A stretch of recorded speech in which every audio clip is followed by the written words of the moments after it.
আজকে 11-12 school service কমিশনের পরীক্ষা শেষ হলো।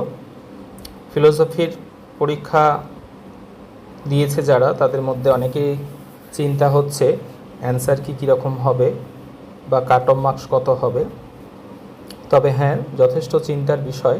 প্রশ্ন যেভাবে হয়েছে, প্রশ্নের মান এবং প্রশ্নের কোয়ালিটি যথেষ্ট হাই স্ট্যান্ডার্ড এবং সাধারণ মানের ক্যান্ডিডেটদের বক্তব্য অনুসারে প্রশ্ন যথেষ্ট জটিল এবং কঠিন, এবং এর সঙ্গে বলা যেতে পারে আমারও সেটা সহমত রয়েছে, প্রশ্ন একটু অবশ্যই ভাবনা চিন্তার বিষয়, বিশ্লেষণধর্মী প্রশ্ন।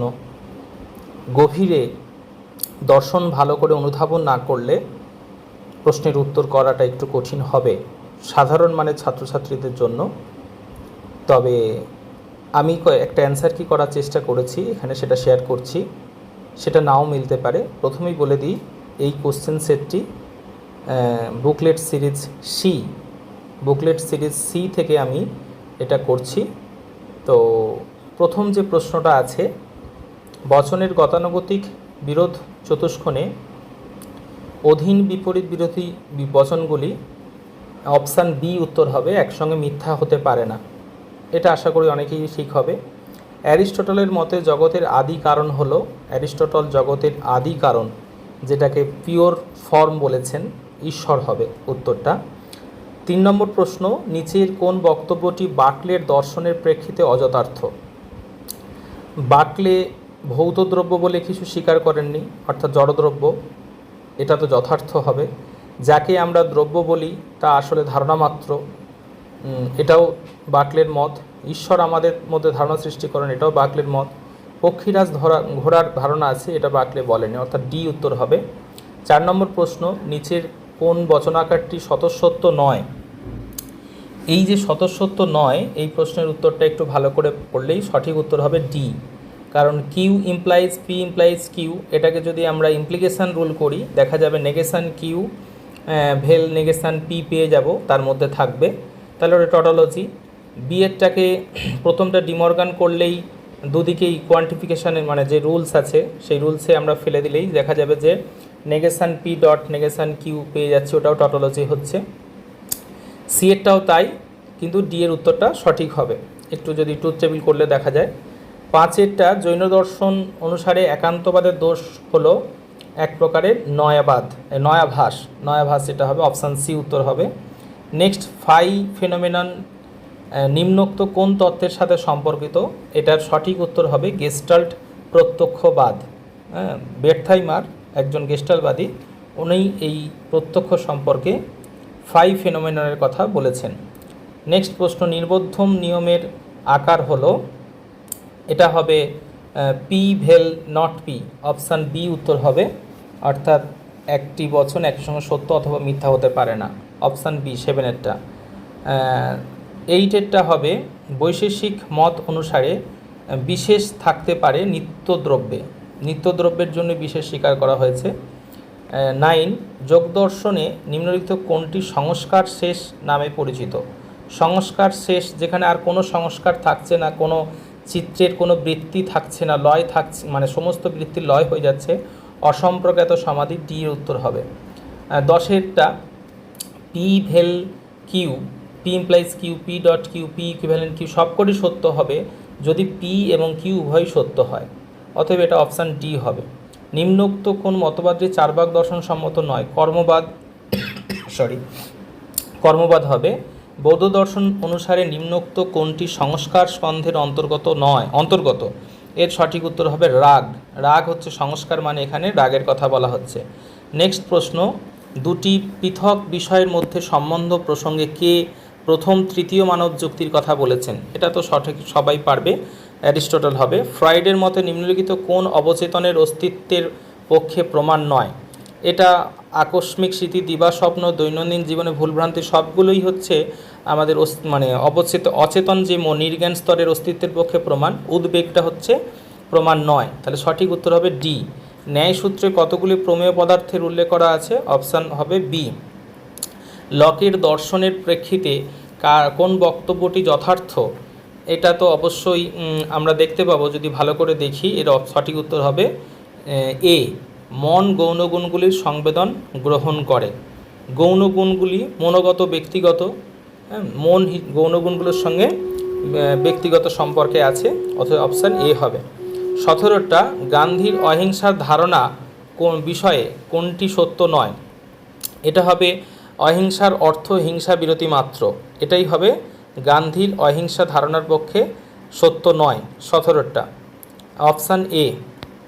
নেক্সট 18 দাগের প্রশ্ন, কে মনে করেন যে ঈশ্বর সৃষ্ট এই জগৎ হলো সম্ভাব্য সব জগতের মধ্যে সর্বোত্তম? এটা লাইবনিজ হবে সঠিক উত্তর 18টা। নিম্নোক্ত কোন জোটটি পরস্পরের সঙ্গে সামঞ্জস্যপূর্ণ নয়? এটা হবে ধারণার অনুষঙ্গ। বাকলে, ধারণা অনুষঙ্গের কথা বাকলে বলেননি, এটা হিউম বলেছেন। তত্ত্বমসি মহাবাক্যটি কোন বেদ থেকে নেওয়া? এটা সঠিক উত্তর হবে সামবেদ। 21টা নিচের কোন বিকল্পটি কান্টের নিঃশর্তনজ্ঞার সূত্র বিষয়ে সত্য নয়? এটি একটি ব্যক্তিকেন্দ্রিক কর্মনীতি নয়। কান্ট তো ব্যক্তিকেন্দ্রিক কর্মনীতির কথা বলেননি। কান্ট বলেছেন কর্মনীতি বা কর্মের নিয়ম বা নৈতিকতা সবসময় সার্বজনীন হবে। অতএব অপশান ডি হচ্ছে সঠিক উত্তর। মীমাংসকগণ স্বীকার করেন শতপ্রামাণ্য এবং পরত অপ্রামাণ্য। অতএব অপশান সি 22টা। পল টেলর সমর্থন করেন বাস্তুকেন্দ্রিক পরিবেশ নীতিবিদ্যা। অপশান এ উত্তর হবে। পল টেলরের উত্তরটা হবে অপশান এ। নেক্সট 24-এর কোশ্চেন, গান্ধীর দর্শনে সর্বদয় বলতে কি বোঝানো হয়েছে? এর সঠিক উত্তর হবে সকলের কল্যাণ। নেক্সট হচ্ছে কান্টের মতে পূর্বতঃসিদ্ধ জ্ঞানের বৈশিষ্ট্য হলো, সঠিক উত্তর হবে এ, অনিবার্যতা ও সার্বিকতা। কান্টের জ্ঞানের বৈশিষ্ট্য হচ্ছে অনিবার্যতা ও নতুনত্ব, নেসেসিটি অ্যান্ড নোভেলটি। কিন্তু কান্ট এপ্রায়ারি নলেজের বৈশিষ্ট্য বলেছেন নেসেসিটি অ্যান্ড ইউনিভার্সালিটি, অর্থাৎ এটা উত্তর হবে। নিচের কোনটি লকের মতে মুখ্য গুণ?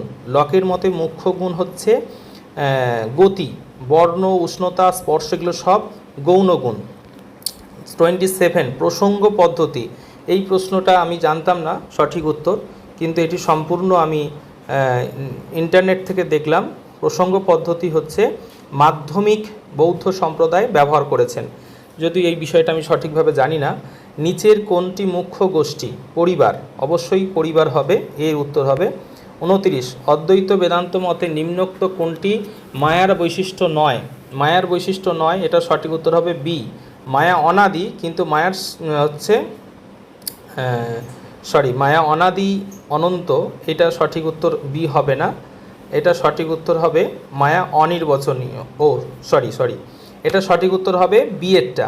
অদ্বৈত বেদান্ত মতে কোনটি মায়ার বৈশিষ্ট্য নয়, মায়া অনাদি কিন্তু শান্ত, তাহলে অনন্তটা হচ্ছে না, অতএব অপশান বি সঠিক উত্তর হবে। নেক্সট হিউমের মতে ব্যক্তির অভিন্নতার ধারণা গঠনের ক্ষেত্রে মুখ্য ভূমিকা পালন করে স্মৃতি হচ্ছে মুখ্য ভূমিকা পালন করে। কোন ধরনের গণতন্ত্র মার্ক্সীয় দর্শনের সাথে সঙ্গতিপূর্ণ অথবা মার্ক্সীয় দর্শন থেকে অনুসৃত হতে পারে? এই প্রশ্নের উত্তরটা অনেকেই সমাজতান্ত্রিক গণতন্ত্র করতে পারে, কিন্তু সমাজতান্ত্রিক গণতন্ত্র হচ্ছে মার্ক্সের গণতন্ত্র, কিন্তু মার্ক্সীয় দর্শন থেকে অনুসৃত হয়। এই প্রশ্নের উত্তরটা আমি করেছি প্রতিনিধিত্বমূলক গণতন্ত্র, আবার মেবি এটা ধ্রুপদী গণতন্ত্রও হতে পারে, তবে এটা প্রতিনিধিত্বমূলক গণতন্ত্র হওয়ার সম্ভাবনাটা অনেক বেশি। হিউমের মতে বস্তুস্থিতি বিষয়ক আমাদের সমস্ত ধারণা নির্ভর করে সাদৃশ্য এবং কারণতার ওপর। অপশান বি হবে উত্তর। এটা নিয়েও একটু কনফিউশন আছে, সঠিক উত্তর এলে জানা যাবে। 33 অর্থাৎ 33 এ বি সি ডি ও ডব্লিউ এক্স ওয়াই জেড একসঙ্গে ঘটে, আবার বি সি ডি ও এক্স ওয়াই জেড একসঙ্গে ঘটে, অতএব এ হলো ডব্লিউ এর কারণ বা কার্য। এক্ষেত্রে মিলের আরোহণমানের কোন পদ্ধতি অনুসৃত হয়েছে? সঠিক উত্তর হচ্ছে ব্যতিরেকী পদ্ধতি, এটা পরিশেষ পদ্ধতি হবে না। নেক্সট রামানুজের মতানুসারে নিম্নলিখিত কোন বাক্যটি ব্রহ্ম বিষয় সত্য নয়? ব্রহ্ম বিষয় সত্য নয়, অনেকেই ব্রহ্মকে অদ্বৈত বলে বসে থাকবে, এটা সত্য নয়, কিন্তু রামানুজ হচ্ছেন একজন বিশিষ্ট অদ্বৈতবাদী, বিশিষ্ট যুক্ত অদ্বৈতবাদী। রামানুজ অদ্বৈতবাদী, বাট তার অদ্বৈতবাদটা কোয়ালিফাইড মনিজম, তিনি একজন মনিস্ট, বাট তিনি সবিশেষ বলেছেন ব্রহ্মকে, নির্বিশেষ বলেননি। তাহলে অদ্বৈত এটা রামানুজের সঙ্গে যায়, কিন্তু ব্রহ্ম স্বজাতীয় ভেদ বিশিষ্ট এটা রামানুজ বলেননি, ব্রহ্মকে স্বগত ভেদ বিশিষ্ট বলেছেন, তাহলে স্বজাতীয় ভেদ বিশিষ্ট বলেননি, এটা যাবে না। অপশান সি হচ্ছে সঠিক উত্তর। নেক্সট নিম্নোক্ত কোনটি সংবেদনের ধর্ম নয়? স্মৃতিকে সংবেদনের ধর্ম বলা যায় না। বিড়াল ও ধাঁধা পিঞ্জরের পরীক্ষা সংক্রান্ত কোন তত্ত্বের সাথে সম্পর্কিত? এটা যাবে প্রচেষ্টা ও ভুল সংশোধন মতবাদ। প্রচেষ্টা ও ভুল সংশোধন মতবাদ। পাজেল বক্স আছে, যদিও পাজেলস বক্স হচ্ছে থর্নডাইকের, এবং সেই হিসাবে প্রচেষ্টা ও ভুল সংশোধন মতবাদ হবে। তত্ত্বচিন্তামণি গ্রন্থটি, এটা তো সবাই জানে, এটা হচ্ছে গঙ্গেশ উপাধ্যায়ের লেখা। নেক্সট হচ্ছে সাংখ্য দর্শনে নিম্নলিখিত কোনটিকে প্রকৃতি বিকৃতি বলা হয়? এটাও সঠিক উত্তর হচ্ছে অহংকার। উদ্বৃত্ত মূল্যের তত্ত্বের কার সঙ্গে সম্পর্কিত? এটা হবে মার্কস। আঙুর এবং কলা হলো সুস্বাদু ও পুষ্টিকর। এই বছরের সাংকেতিক রূপ হবে গ্রেপস অ্যান্ড ব্যানানাস আর ডেলিসিয়াস অ্যান্ড নিউট্রিয়াস। এই যে প্রপোজিশনটা আছে, এটা সঠিক উত্তর হবে option C, all values of x G x vel B x implies D x dot N x, এটা হবে সঠিক উত্তর। নেক্সট 41, পাশ্চাত্য নীতিবিদ্যা অনুযায়ী নিচের কোনটি অনৈতিক ক্রিয়া? অনৈতিক ক্রিয়া বলেছে, প্রতিবর্ত ক্রিয়া কখনই নৈতিক ক্রিয়া নয়। প্রতিবর্ত ক্রিয়া যেহেতু অনৈচ্ছিক ক্রিয়া, তাই অনৈতিক ক্রিয়া হবে প্রতিবর্ত ক্রিয়া। শিক্ষণ হলো স্মৃতিমূলক, এই মতটির প্রবক্তা হচ্ছেন অ্যারিস্টটল। শিক্ষণ হলো স্মৃতিমূলক, এই মতটির প্রবক্তা হলেন অ্যারিস্টটল। নিচের কোনটি একটি বচন? এই যে এখানে রয়েছে কোয়ান্টিফিকেশানটা ভালো করে দেখলে বোঝা যাবে। অপশান ডি হবে সঠিক উত্তর 43 এরটা। All values of X S X implies P X dot HP implies MS, এটা হবে সঠিক উত্তর। বৈশেষিক মত অনুসারে দুটি বিজাতীয় পরমাণুর মধ্যে পার্থক্যের ভিত্তি হলো গুণ। আমরা যখন দুটো পরমাণুর মধ্যে পার্থক্য করছি, তখন দুটো পরমাণুর মধ্যে মূল যে ভেদ সেটা হচ্ছে গুণ। তার মধ্যে পরিমাণ তো সেম, দুটোই হচ্ছে পরম অণুবিশিষ্ট, পরিমাণের পার্থক্য তাদের মধ্যে নেই। যদি কিছু পার্থক্য থাকে তাহলে সেটা গুণগত পার্থক্য, একটা ক্ষিতির পরমাণু একটা অপের পরমাণু, তবেই তাদের মধ্যে ভেদ করতে পারবে। আর দুটো ক্ষিতির পরমাণুর মধ্যে ভেদ করতে গেলে তখন বিশেষের মাধ্যমে তাদের ভেদ জ্ঞান করতে হবে। স্পিনোজার দেহ মনের সম্পর্ক বিষয়ক মতবাদটি হলো সমান্তরালবাদ। ন্যায় মতে নিম্নোক্ত কোন ক্ষেত্রে সমবায় সম্বন্ধ প্রযুক্ত হয় না? এখানে অবশ্যই বোতল ও তার মধ্যে থাকা জল। জল হচ্ছে একটা আলাদা বস্তু দ্রব্য, আর বোতল আলাদা দ্রব্য, তাদের মধ্যে সংযোগ, তাহলে তার মধ্যে সম্বন্ধ নেই। বাকিগুলো সবই কিন্তু সমবায় হবে। নিম্নোক্ত কোন মতটি ন্যায় বৈশেষিক সম্মত? ন্যায় বৈশেষিকগণ হচ্ছেন অসৎ কার্যবাদী, যাদেরকে আরম্ভবাদী বলা হয়। নিম্নোক্ত কোনটি চারবাক সম্মত দেহাত্মবাদের সমর্থক যুক্তি নয়? এটার অপশান হবে ডি, আমার দেহ বাক্যটির মুখ্য অর্থই গ্রহণযোগ্য, এটা হবে দেহাত্মবাদের পক্ষে সমর্থক যুক্তি নয়। নিচের কোনটি স্মৃতির উপাদান নয়? অবদমন। অবদমন হচ্ছে স্মৃতির উপাদান নয়, অবদমন হচ্ছে বিস্মৃতির একটা কারণ। সুখের কেবল পরিমাণগত পার্থক্য স্বীকার করেছেন হচ্ছে বেনথাম। সৎকার্যবাদ আর কি নামে পরিচিত? প্রকৃতি পরিণামবাদ। ন্যায়মতে কোন সংস্কারটি স্মৃতির জন্য দায়ী? এটা হবে ভাবনা। নেক্সট 53, দুটি ধারণার মধ্যে মিল বা অমিল প্রত্যক্ষ হলো জ্ঞান, এটা বলেছেন লক। আধুনিক বুলীয় ভাষ্য অনুসারে সঠিক উত্তর হবে আধুনিক বুলীয় ভাষ্য অনুসারে কেবল বিশেষ বচনের অস্তিত্বমূলক তাৎপর্য আছে, এটা হবে সঠিক উত্তর। 55, কোন শাস্তিতত্ত্বের সঙ্গে কান্টের নাম জড়িত? এটা অবশ্যই প্রতিশোধাত্মক হবে। ডেকার্তের আমি চিন্তা করি সুতরাং আমি আছি, এটা হলো স্বজ্ঞা। আমি চিন্তা করি সুতরাং আমি আছি, এটা হলো স্বজ্ঞা, বি হবে। ও বচনের সমর্থিত বচন অবশ্যই ও বচন হবে, অপশান ডি। 2 + 2 = 4। কান্টের মতে এই বচনটি কোন শ্রেণীর? এটা সংশ্লেষক প্রভূতসিদ্ধ। প্রভূতসিদ্ধ সংশ্লেষক আর সংশ্লেষক প্রভূতসিদ্ধ কথাটা কিন্তু একই। হিউমের মতে সূর্য পূর্ব দিকে ওঠে, এই বাক্যটি স্ববিরোধিতা ছাড়াই অস্বীকৃত হতে পারে, কারণ এটি একটি বস্তুস্থিতি বিষয়ক বাক্য। এখানে অপশান এটা হবে 59, অপশান এ হবে। 60, নিম্নোক্ত কোনটি বৈজ্ঞানিক প্রকল্পের মূল্যায়নের মানদণ্ড নয়? অবশ্যই এটা জটিলতা হবে। এই ছিল মোট 60টা প্রশ্নের উত্তর, তবে এর মধ্যে দু একটা মেবি ভুল হতে পারে আমার জ্ঞানের সসীমতার জন্য। যদি কারো সঠিক উত্তর জানা থাকে অবশ্যই কমেন্ট বক্সে জানাবেন, আর কার কত স্কোর হলো সেটাও কমেন্টের মাধ্যমে জানালে খুশি হব। ধন্যবাদ।